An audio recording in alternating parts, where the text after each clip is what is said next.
৪৩ বছরের দাম্পত্য জীবনে স্বামীকে ডিভোর্স দিয়েছেন ১২ বার, আবার ১২ বার বিয়েও করেছেন তাকে, যার পেছনে লুকিয়ে ছিল এক বড় রহস্য। বারবার বিচ্ছেদের পরেও ওই দম্পতি বিয়ে করেন।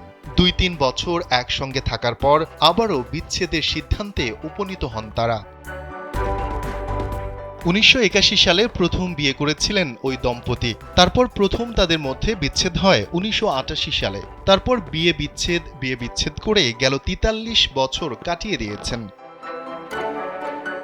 সংবাদ মাধ্যম এনডিটিভি জানিয়েছে, অস্ট্রিয়ার রাজধানী ভিয়েনায় ঘটেছে এই ঘটনা। দেশটিতে বিবাহ বিচ্ছেদের শিকার নারীদের জন্য একটি কল্যাণমূলক স্কিম রয়েছে। স্যান্ডেলিনা সো, রূপচর্চায় আভিজাত্য।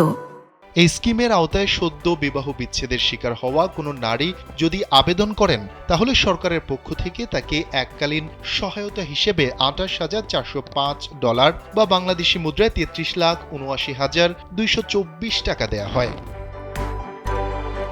অস্ট্রিয়ার সরকারি সূত্রের বরাত দিয়ে জার্মানির একটি সংবাদ মাধ্যম জানিয়েছে, ৭৩ বছর বয়সী ওই নারী যতবার স্বামীর কাছ থেকে বিচ্ছেদ নিয়েছেন, প্রতিবারই সরকারি সহায়তার জন্য আবেদন করেন এবং তাকে তা প্রদানও করা হয়েছে।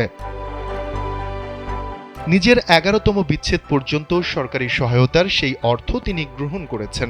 এর মাধ্যমে গেল ৪৩ বছরে তিনি এবং তার স্বামী উপার্জন করেছেন $৩,৪২,০০০ বেশি, বাংলাদেশি মুদ্রায় যার পরিমাণ $৪,৬,৮৬,০০০ টাকার বেশি। ২০২২ সালের সর্বশেষ বিবাহ বিচ্ছেদের পর সরকারি ওই স্কিমের কর্মকর্তাদের সন্দেহ জাগে।